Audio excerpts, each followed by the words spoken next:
Bienvenidos una semana más a este rincón bíblico en el que intentamos hacer una lectura sapiencial de la Escritura. Una lectura que sea, intentamos, a la vez sencilla y profunda de los textos bíblicos.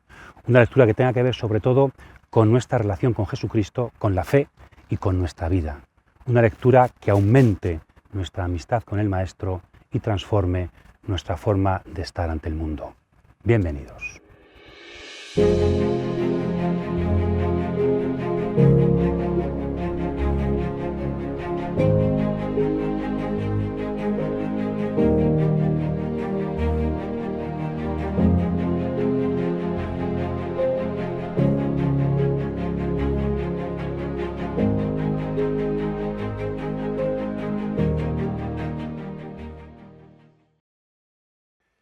Seguimos en el capítulo 12 del Evangelio según San Marcos y seguimos situados en el escenario del templo.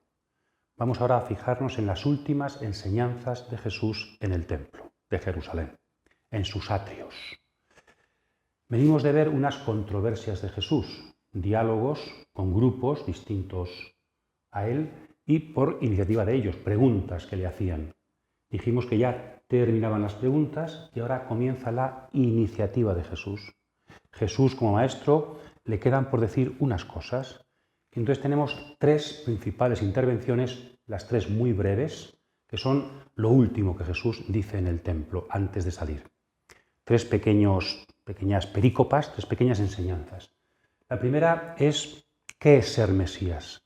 Diríamos, Jesucristo actúa como un rabino experto en la ley, experto en la escritura. Entonces es cómo hacía Jesús exégesis, cómo interpretaba Jesús la Biblia para enseñar a sus discípulos a comprenderla bien. En segundo lugar, Jesucristo va a hacer una crítica, como otras veces, a un grupo de su época, en este caso a los escribas, que eran las personas más religiosas. Crítica de Jesús a los escribas. Y en tercer lugar, en oposición a los escribas, critica a los principales y se fija en la que no cuenta para nada, una viuda pobre que echa una pequeña limosna en el templo. Vamos, por tanto, a analizar estas tres enseñanzas pequeñas, pero muy importantes de Jesús. Jesús, tomando la palabra, decía mientras enseñaba en el templo: ¿Cómo dicen los escribas que el Cristo es hijo de David? David mismo dijo, movido por el Espíritu Santo: Dijo el Señor a mi Señor, siéntate a mi diestra, hasta que ponga a tus enemigos debajo de tus pies. Si el mismo David le llama Señor, ¿cómo entonces puede ser hijo suyo? La muchedumbre lo oía con agrado.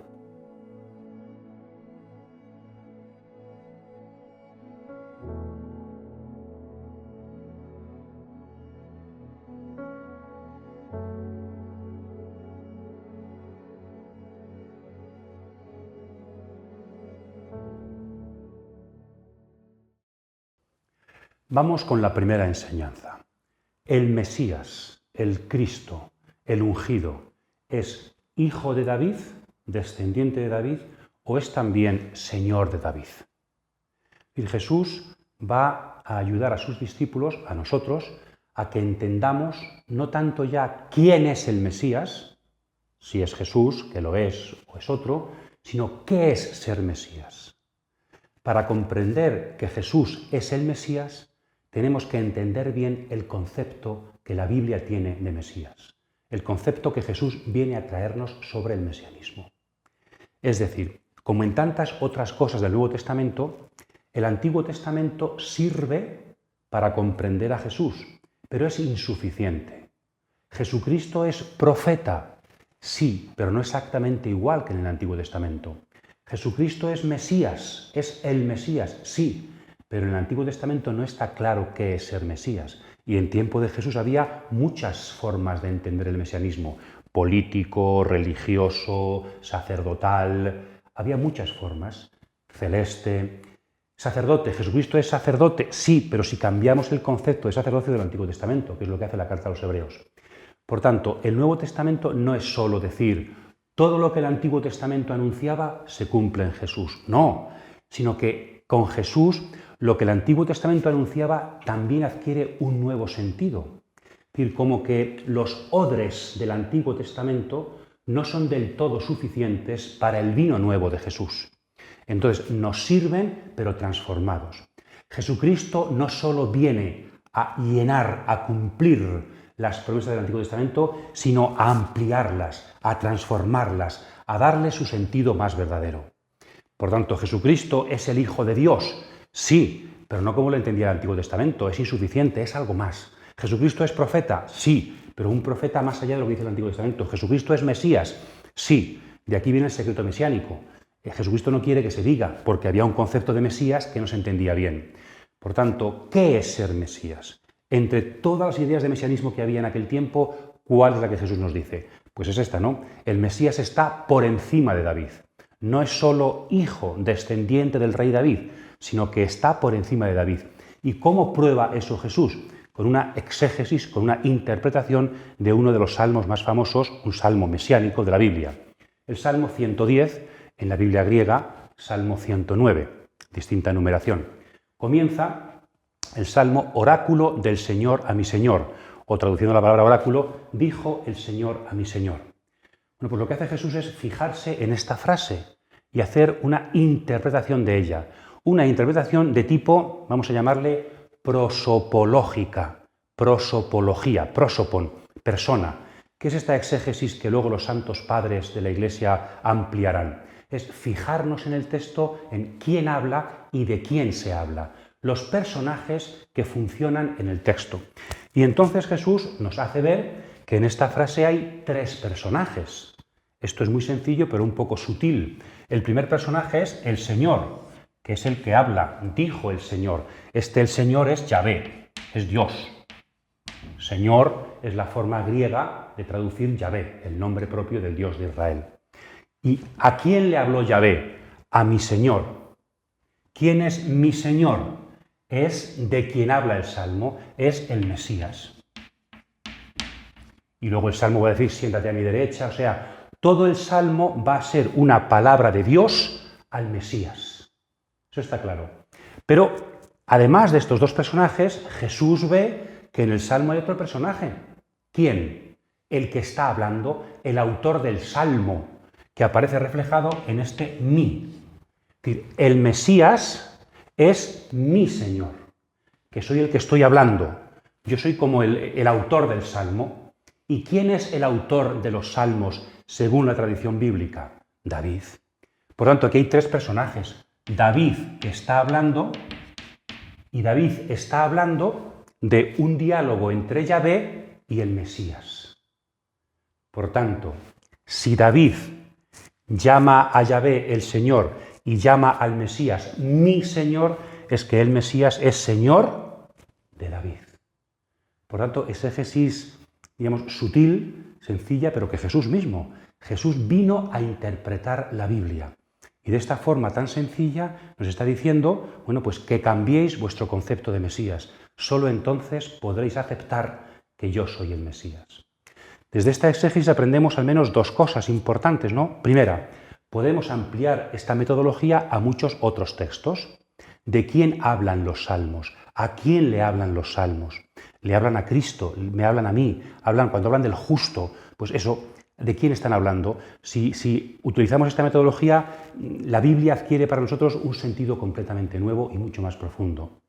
Y por otro lado, aprendemos una segunda cosa que decíamos al principio, necesitamos cambiar nuestra forma de ver las cosas, porque si no, no nos cabe dentro la comprensión de Dios.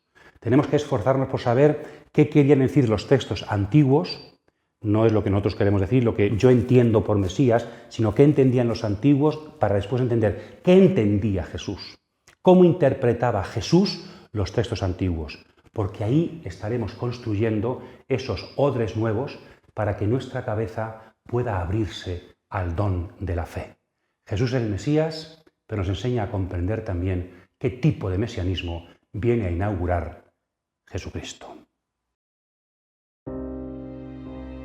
Decía también en su instrucción: guardaos de los escribas que gustan pasear con amplio ropaje, ser saludados en las plazas, ocupar los primeros asientos en las sinagogas y los primeros puestos en los banquetes, y que devoran la hacienda de las viudas, socapa de largas oraciones. Esos tendrán una sentencia más rigurosa.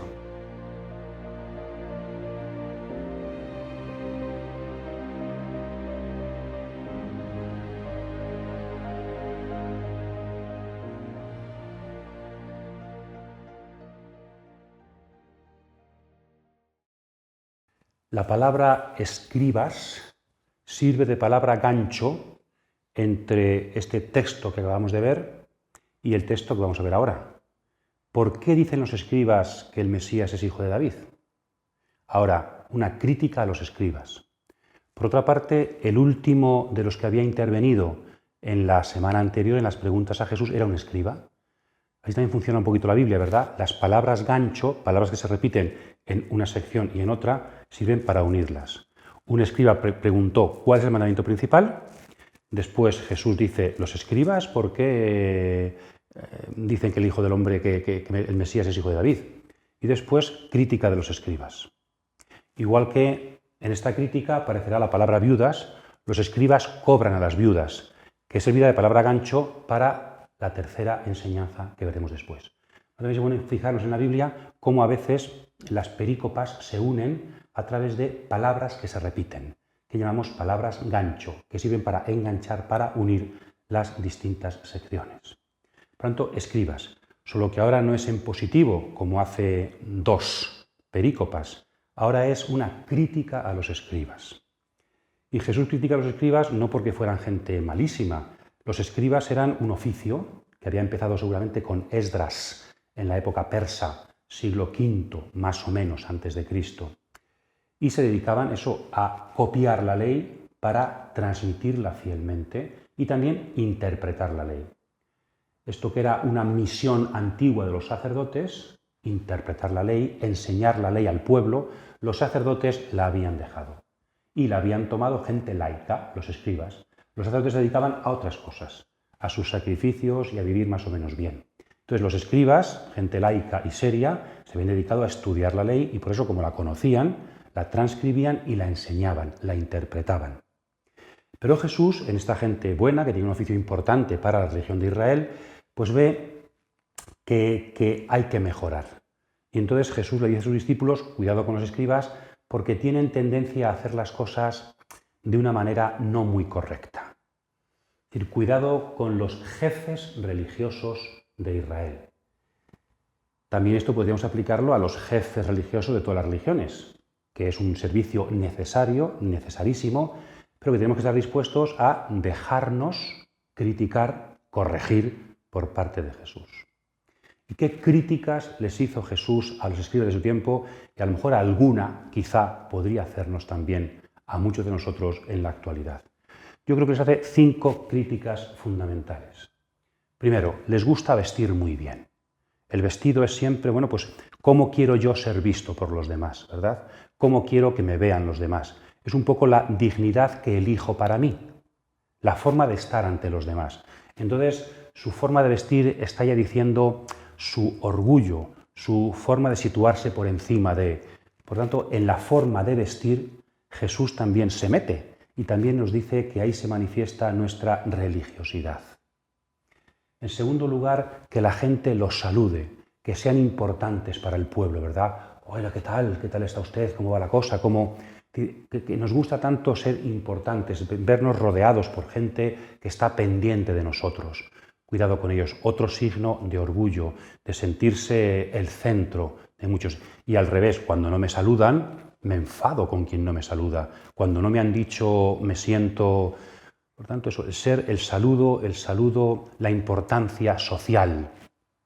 En tercer lugar, cuando hay banquetes o en la sinagoga, es decir, en la fiesta civil o en la fiesta religiosa, en el lugar, siempre los primeros puestos. Elegir siempre el primer puesto. En otra enseñanza Jesús dirá, Lucas 14, elegid siempre el último puesto, porque si os cambian quedaréis bien, pero en cambio dice, los escribas tienden a elegir el primer puesto. A veces quizá les pudo pasar lo que nos puede pasar a nosotros. No, si yo quiero ese primer puesto, no por mí, sino por lo que represento. Es decir, buscamos la excusa para una falsa humildad de que no es que yo represento y por tanto Cuidado con elegir los primeros puestos, tanto en banquetes como en oficios religiosos, como en sinagogas, como en... Eso dice Jesús de los escribas de su tiempo. Les gustan los primeros puestos. La cuarta es también, les gusta cobrar por todo. Y tienen las viudas a las pobres sin dinero porque les cobran por rezar. Cobran a las viudas por rezar. Entonces también Jesús dice que cuidado con los que utilizan la religión como una ganancia. También San Pablo criticará esto después en la carta a Timoteo, ¿verdad? Cuidado con aquellos que quieren hacer de la religión una ganancia. Cuidado con cobrar por todo. En el fondo es, cuando todo le ponemos precio, es que no vemos el valor de nada. Cuando todo se puede intercambiar por dinero, es verdad que el dinero es necesario y que hace falta funcionar con él y que el buey merece su sustento, que dice también, ¿no? Y el que trabaja merece su salario. Pero cuidado con cobrar por todo. Cuidado con el dinero por delante, porque esto lo critica Jesucristo a los jefes religiosos de su tiempo. Y en último lugar, pues la fama. En el fondo resume un poco todo. Eso que los griegos veían como el gran ideal, ¿no? La fama. Tener un nombre, que me dedique en calles, que tener la importancia. Que los demás vean mi importancia. ¿Esto es malo en sí mismo? Yo supongo que no. Pero Jesús dice, cuidado con la fama, con buscar la fama y la importancia por encima de todo. De hecho, el Evangelio está lleno de lugares en los que se nos dice que Dios se fija en los pequeños. Y en cambio nosotros queremos que se fijen los demás. Pues cuando los demás se fijan en nosotros, Dios se fija menos. Cuando vamos teniendo una fama, una imagen, el Señor en el fondo nos ve más. De lejos conoce al soberbio, dice el Antiguo Testamento. Pues una enseñanza de Jesús que nos dice su relación con los escribas de entonces, pero que nos ayuda a entender también cómo debemos ser corregidos para vivir de forma humilde y evangélica nuestra situación ante los demás. Jesús se sentó frente al arca del tesoro y miraba cómo echaba la gente monedas en el arca del tesoro. Muchos ricos echaban mucho, pero llegó también una viuda pobre y echó 2 moneditas, o sea, 1/4 parte de las. Entonces, llamando a sus discípulos, les dijo: Os digo de verdad que esta viuda pobre ha echado más que todos los que echan en el arca del tesoro, pues todos han echado de lo que les sobraba. Esta, en cambio, ha echado de lo que necesitaba, todo cuanto poseía, todo lo que tenía para vivir.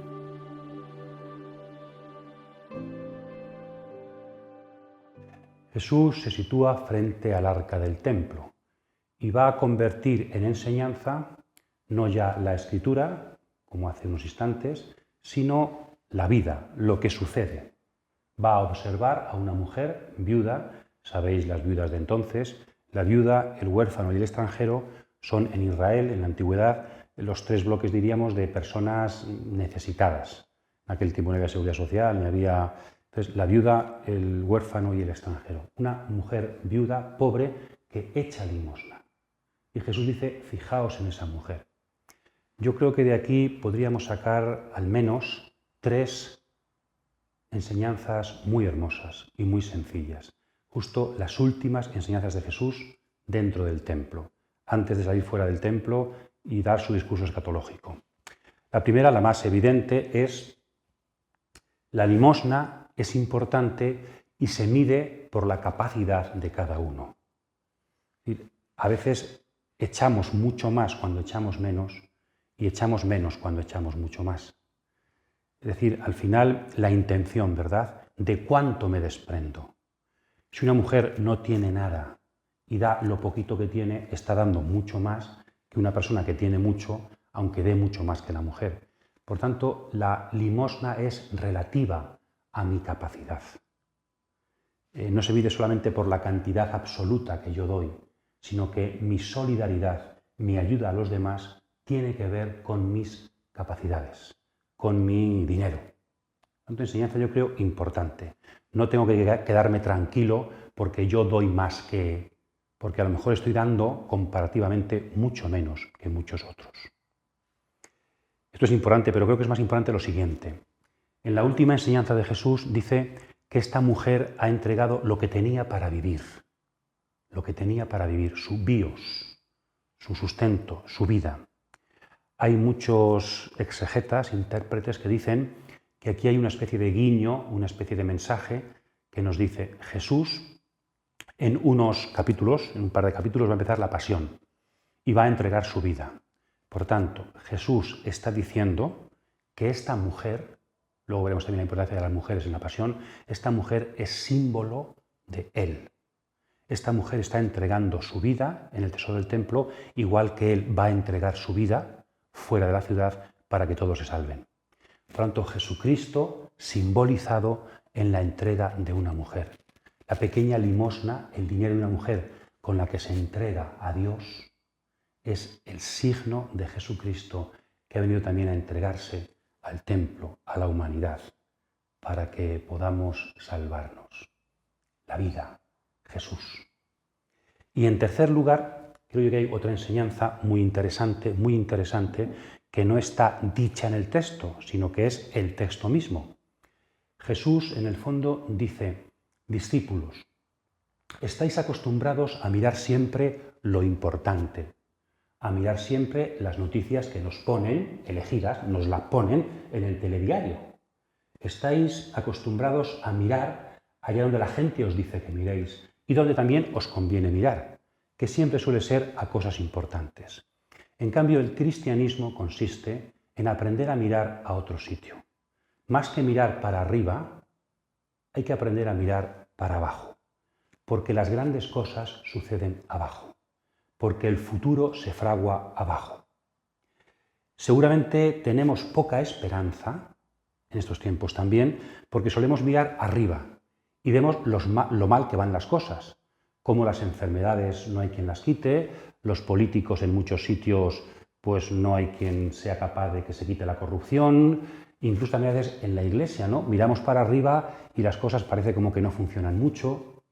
Y claro, entonces, Dios, ¿por qué no haces nada? Dios, ¿por qué no haces nada? Y a lo mejor Dios está ahí abajo, cambiando el mundo. Esto es lo que significa la viuda. Los discípulos mirando, veremos después al templo, sus piedras, y Jesús dice: no, mirad a la viuda. Dios, a través de esta viuda, está transformando la humanidad.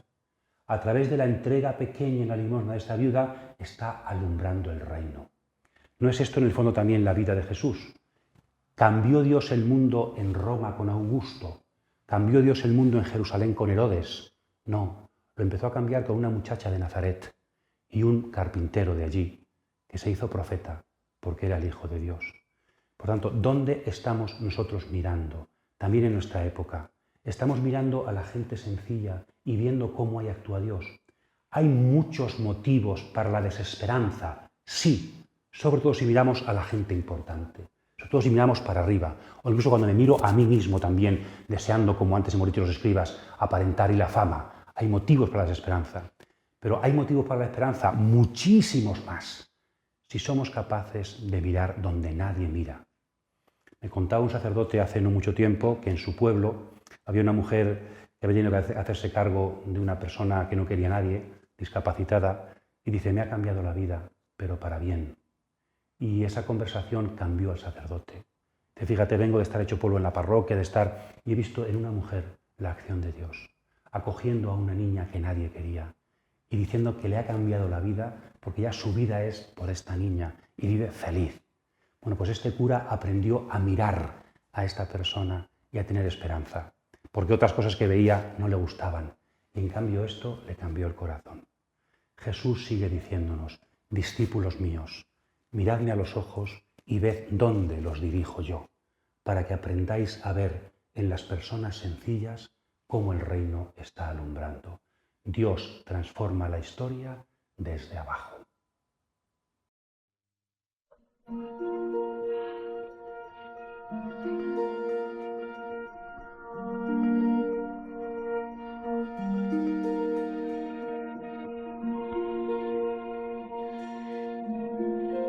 Tres enseñanzas sencillas de Jesús Maestro, las últimas en el templo.